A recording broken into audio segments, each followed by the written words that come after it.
Now news.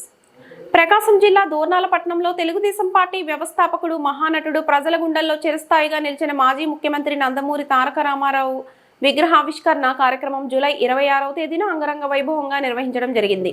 ఈ కార్యక్రమాన్ని TDP incharge Guduri erection బాబు ఆధ్వర్యంలో ఎంతో ఘనంగా నిర్వహించారు.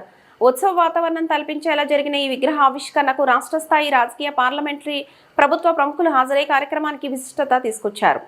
హాజరైన ప్రముఖులు మంత్రులు ఆనం రామనారాయణ రెడ్డి, డోలా బాల వీరాంజనేయ స్వామి, ఎంపీలు మాగుంట శ్రీనివాసరెడ్డి, గొట్టిపాటి రవికుమార్, ఎమ్మెల్యేలు దామచర్ల జనార్దన్, కందుల నారాయణ రెడ్డి, ముత్తముల అశోక్ రెడ్డి, ఉగ్ర నరసింహారెడ్డి, ఇంటూరి నాగేశ్వరరావు, బీవీఎన్ విజయ్ కుమార్, ఏలూరి సాంబశివరావు, మద్దలూరి మాలకొండయ్య, ఇతరులు, tourism corporation chairman Nookasani Balaji, maritime board chairman Damacharla సత్య, mining chairman Marreddy Srinivasa Reddy, TDP పరిశీలకులు నాదెండ్ల బ్రహ్మం చౌదరి, దర్శి టీడీపీ ఇన్ఛార్జ్ గొట్టిపాటి లక్ష్మి తదితరులు విగ్రహావిష్కరణ అనంతరం సభ నాయకులు ప్రసంగాల, అభిమానుల సమావేశాలతో దోర్నాల వీధులు ప్రజాశక్తిని చాటి చెప్పాయి. ఎన్టీఆర్ ఆశయాలను, ప్రజల పట్ల ఆయన చేసిన సేవలను నేటి యువతకు గుర్తు చేయాలన్న ఆలోచన ఈ కార్యక్రమం నిర్వహించామని ఎరిక్షన్ బాబు తెలిపారు. కార్యక్రమం సందర్భంగా ట్రాఫిక్ భద్రత పటిష్టంగా ఏర్పాటు చేయబడింది. పోలీసులు సమన్వయంతో సహకరించారు.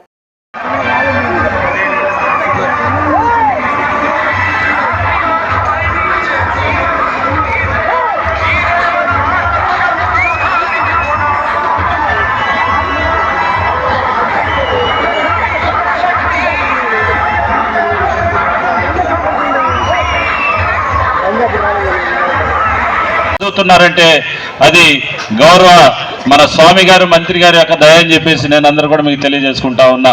మరి ఇంకా మన ఇన్ఛార్జి మంత్రి వర్యులు, మన ఎంపీ గారు ఎన్నో వాటర్ ప్లాంట్స్ పెట్టారు మాకు. ఆయన ఎంపీ అయిన తర్వాత ఎన్నో వాటర్ ప్లాంట్స్ కూడా ఇక్కడ ఇచ్చినటువంటి పరిస్థితులు.